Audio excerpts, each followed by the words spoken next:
Ahora. Ya, bueno. Decía de abrir, hermanos, la escritura en Jeremías 18, desde el 1 al 6. Y la palabra de Dios dice así. La palabra que fue a Jeremías de Jehová diciendo, levántate y vete a casa del alfarero y allí te haré oír mis palabras. Y descendí a casa del alfarero y he aquí que él hacía obra sobre la rueda. Y el vaso que él hacía de barro se quebró en la mano del alfarero. Y tornó e hízolo otro vaso según que el alfarero pareció mejor hacerlo. Entonces fue a mí palabra de Jehová diciendo, ¿no podré yo hacer de vosotros como este alfarero, oh casa de Israel? Dice Jehová. He aquí que como el barro en la mano del alfarero, así sois vosotros en mi mano, oh casa de Israel. Hasta ahí. Si bien obviamente que el mensaje de Jeremías está dirigido claramente a la casa de Israel, pueblo terreno de Dios, las cosas que antes fueron escritas para nuestra enseñanza y obviamente tiene una aplicación espiritual hermosísima, vigente, grave y muy importante. El mensaje le he dado a Jeremías para darlo y tiene que tomar la iniciativa de levantarse porque dice, levántate, vete a casa del alfarero y allí te haré oír mis palabras. Siempre la revelación de Dios fue dada a un hombre sobre la base de la obediencia. A Moisés cuando le llama desde la zarza, tiene que quitarse los zapatos de sus pies. Veíamos que a Josué, cuando le llama ya para abordar la campaña de Jericó, también quítate los zapatos de tus pies. Fin del capítulo 5 de Josué, está muy claro. Y también en este caso de Jeremías, lo único que tiene que hacer es ir a la casa del alfarero. Allí te haré oír mis palabras. Ahí te daré el mensaje. Es lo que hace, descendió. Es importante, descendí. Cosa no muy agradable para el corazón del hombre. El descender es uno de los principales problemas y una de las principales batallas. Subir o ascender estamos todos dispuestos. Para descender ya es un poco más complejo. Establece ese principio Juan el Bautista. A él conviene crecer y a mí menguar. Pero aquí desciende, va a casa del alfarero y se encuentra que ahí este hombre que se ha especializado en la fabricación de recipientes de barro, está en el ejercicio de su oficio, hace una obra sobre la rueda, pero en el verso 4 concretamente, dice que el vaso que él hacía de barro se quebró en la mano del alfarero. Se quebró. Y el alfarero, lejos de desanimarse, lo vuelve a hacer. Pero lo vuelve a hacer, dice, hízolo otro vaso, según que al alfarero pareció mejor hacerlo. Y este es el punto crítico. Ustedes recordarán que en el Génesis dice que Dios hizo al hombre, formó al hombre del polvo de la tierra. Génesis 2:7 así lo dice. Formó Dios al hombre del polvo de la tierra. Y luego que lo hubo formado, hasta ahí lo único que era polvo, pero le puso lo que le faltaba para que fuera un hombre, un ánima viviente. Sopló en él aliento de vida. Y vino a ser el hombre en ánima viviente. Así lo dice el Génesis.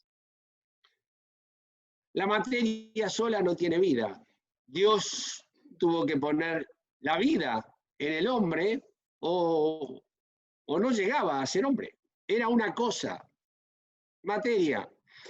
Una maravilla el cuerpo humano, obviamente, sí, pero el cuerpo sin el espíritu está muerto.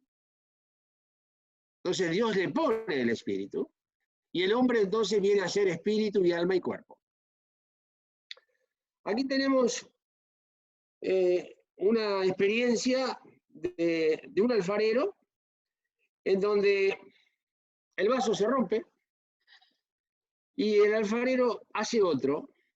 Y la pregunta que hace el Señor en el verso 6 dice, ¿no podré yo hacer de vosotros como este alfarero? Ese es el mensaje y esa es la enseñanza que presenta el Señor a través de Jeremías y que va dirigida al pueblo de Dios, al pueblo de Israel. Pero si Dios tiene ese cuidado con el pueblo de Israel, ¿qué será, hermanos, con aquella que es la iglesia, que es hueso de sus huesos y carne de su carne? Infinitamente superior al pueblo de Israel. No porque seamos mejores que los judíos, no, pero somos mejores por la condición en la cual Dios nos ha puesto, por el estado en el cual nos ha puesto. Hemos sido bautizados en el cuerpo de Cristo, que es la iglesia. Entonces, nos lleva a una condición que es única. Solamente la iglesia participa de esa condición porque la iglesia es la esposa de Jesucristo. Y obviamente que participa de la condición que solo la esposa puede participar en relación con el esposo, aún en el terreno natural. Y ahí, Señor, que está dedicado constantemente a interceder por el pueblo, por la iglesia, donde la está preparando para llevársela al cielo. La va a presentar a su Padre, sin mancha, sin arruga, ni cosa semejante. Pero la tiene que preparar, la tiene que limpiar, como nos decía Ernesto hace unos minutos, en ese pasaje de Primera de Pedro, haciendo referencia a la prueba de nuestra fe. La vida cristiana no es una vida de vacaciones, no es una vida en la cual uno, bueno, acepta al Señor Jesucristo, que es una maravilla, obviamente, sin duda, es hijo de Dios, es salvo todo aquel que nace de nuevo, que nace del Espíritu, que es lavado por la sangre del Cordero, nace de nuevo, obviamente, gracias a Dios por eso. Pero eso no es todo, eso es el inicio. Eso es el inicio de la vida cristiana. Básico, obviamente, para ser salvo. Pero después viene el crecimiento, viene la formación, viene la corrección, viene todo aquello que Dios hace por su Espíritu, porque además le pareció bien poner en nosotros el Espíritu Santo, desde que creímos. Y Dios encargado constantemente, desde Pentecostés para aquí, constantemente trabajando con la iglesia, sufriendo con la iglesia, sufriendo por la iglesia,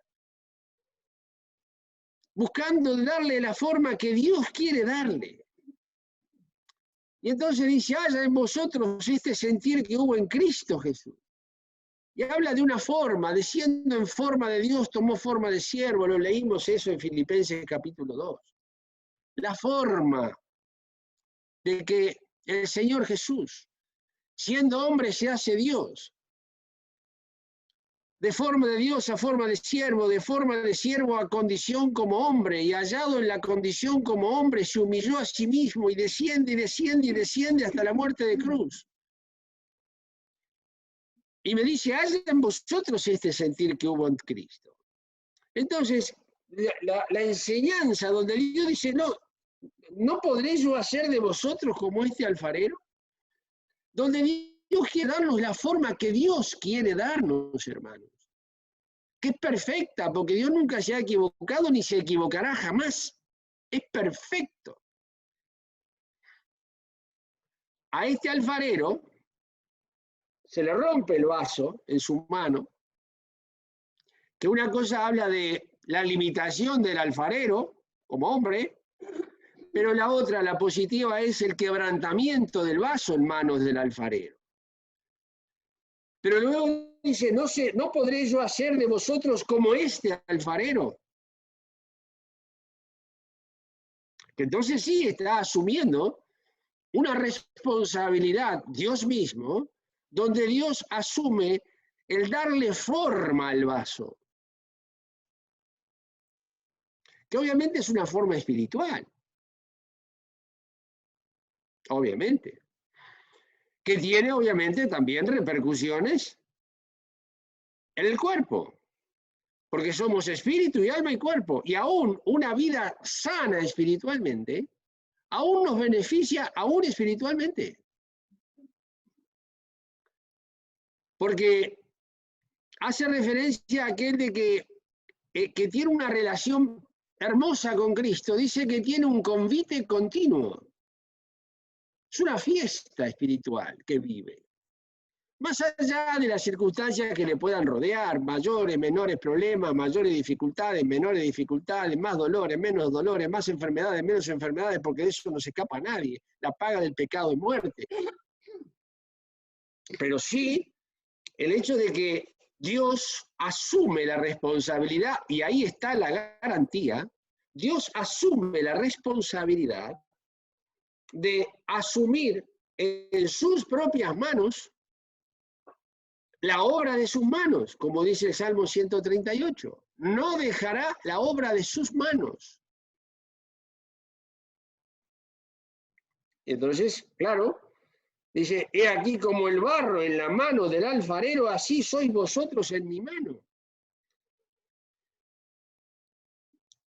La diferencia de un vaso común y corriente es que no tiene voluntad propia.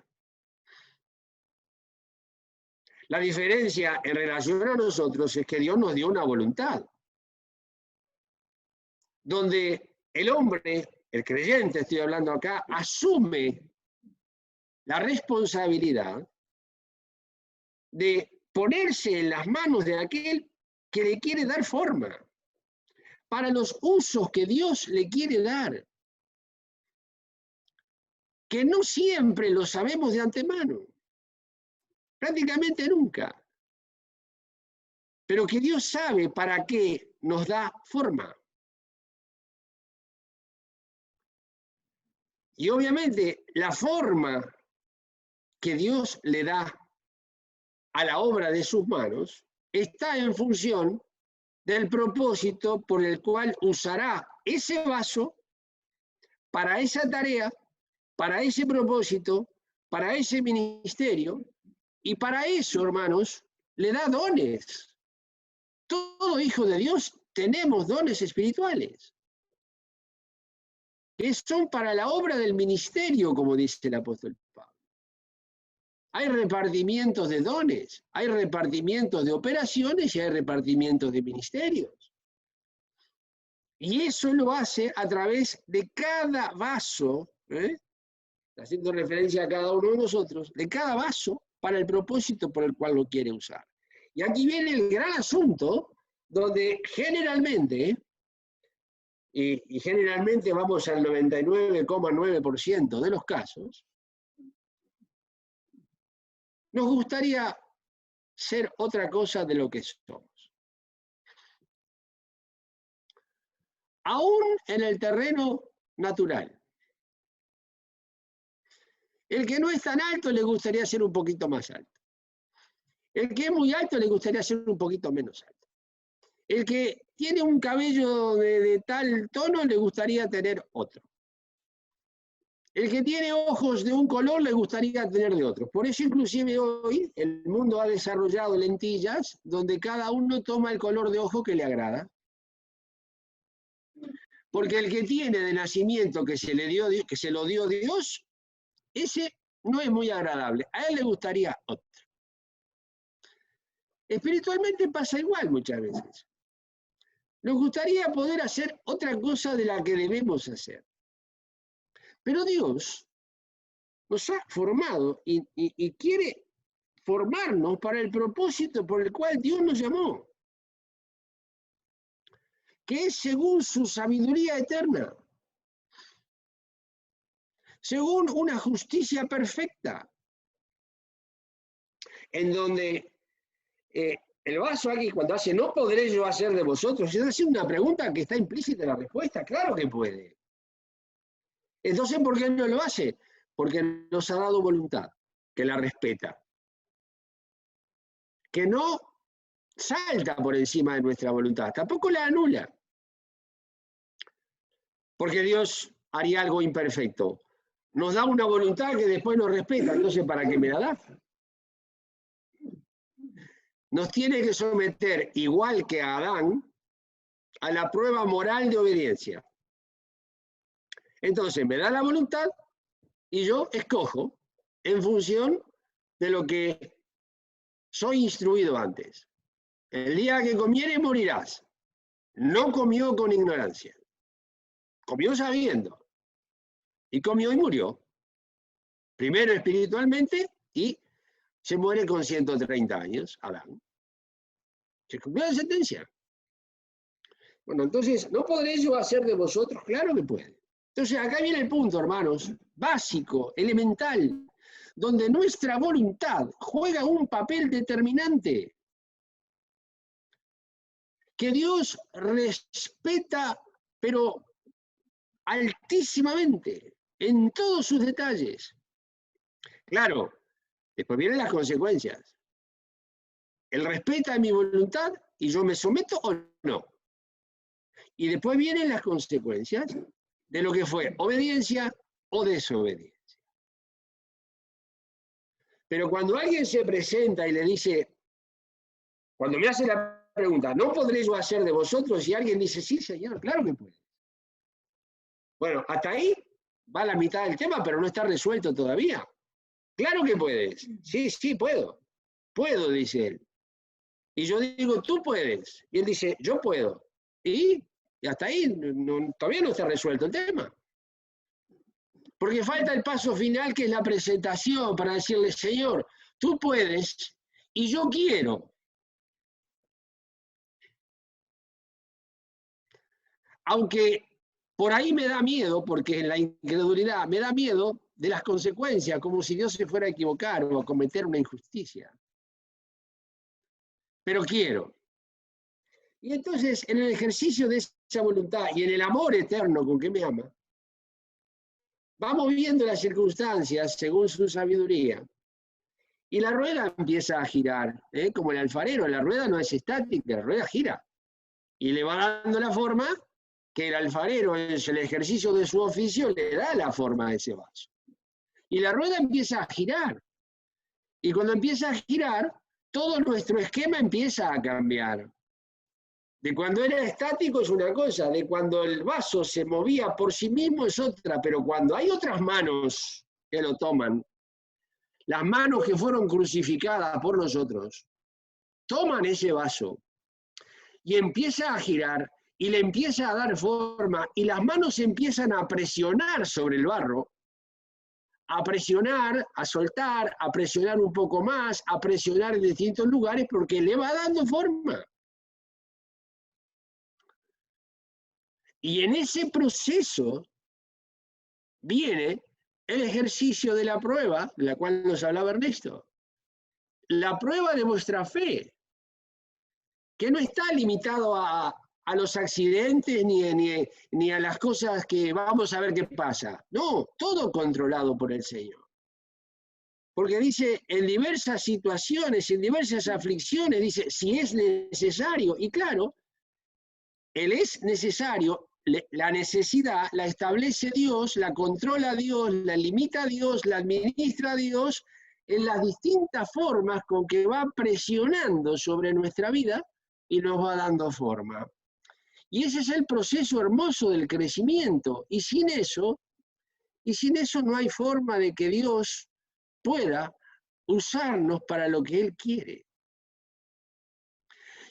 Y de poder llegar al final de la carrera teniendo plena conciencia de que hemos pasado por las manos de Dios. De que las manos de Dios que fueron crucificadas en el hombre Jesús de Nazaret, que se hizo hombre, Dios hombre y hombre Dios por cada uno de nosotros, esas manos nos han apacentado, habla de la pericia de sus manos. Y viene muy bien, nos alimenta, nos cuida, nos apacienta, nos cura.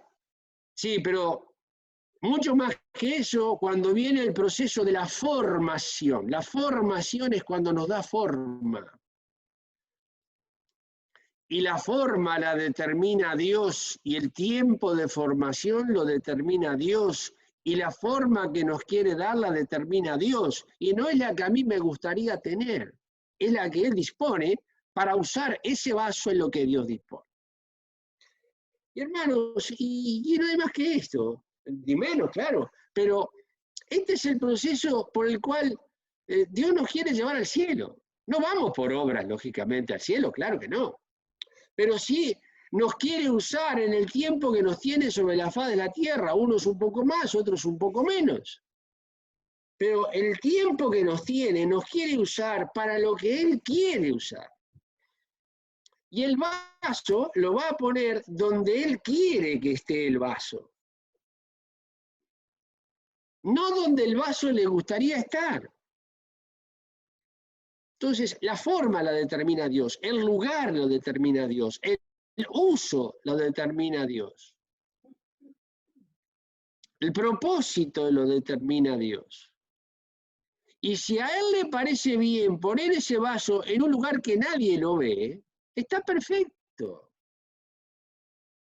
Está perfecto, lo ha puesto ahí. Se glorificará en un vaso totalmente desapercibido a la vista de los hombres. Pero si ese vaso cumple el propósito santo por el cual Dios lo formó y luego lo ubicó en ese lugar, altamente será recompensado en el tribunal de Cristo, porque habrá sido fiel al propósito por el cual fue formado. Y se habrá gozado en la forma que tiene, en el lugar que tiene y en la participación que tenga o no en lo que los hombres entienden por importante. Porque los hombres clasificamos las cosas en más o menos importante. Dios no. ¿Qué es lo importante según Dios? Hacer la voluntad de Dios, nada más. Nada más que eso. Nada menos tampoco, ¿no? Pero nada más. No importa lo que los hombres estimen, piensen, clasifiquen, estimen, entiendan, no entiendan. No pasa nada, no hay problema. No hay problema. Saliendo de las manos de Dios, ¿dónde nos quiere poner el Señor? Por eso el vaso no tiene proyectos. El vaso no tiene capacidad de ponerse a sí mismo en algún lugar. Porque o el vaso se pone en las manos de Dios y Dios lo pone donde quiere, o el vaso no se pone en las manos de Dios y entonces lo ponen los hombres donde quieren, o Él se pone donde quiere. Y ahí tenemos la tragedia de que puede el Señor terminar haciéndonos la misma pregunta que hizo a Elías, cuando le dijo, ¿qué haces aquí, Elías? Cuando se había metido en la cueva, cuando huyendo de Jezabel, porque dijo que lo iba a matar, se mete en la cueva. ¿Qué haces aquí, Elías? ¿Qué estás haciendo aquí, Elías? No es tu lugar. No es una crítica a Elías, ¿quién soy yo? Pero es para aprender de Elías. ¿No podré yo hacer de vosotros? Claro que puedo. Entonces, os dejo con estas cosas como están planteadas. Con este capítulo 18 de Jeremías, que es infinitamente mucho más extenso y profundo de lo que en mi pequeñez pude compartir con vosotros.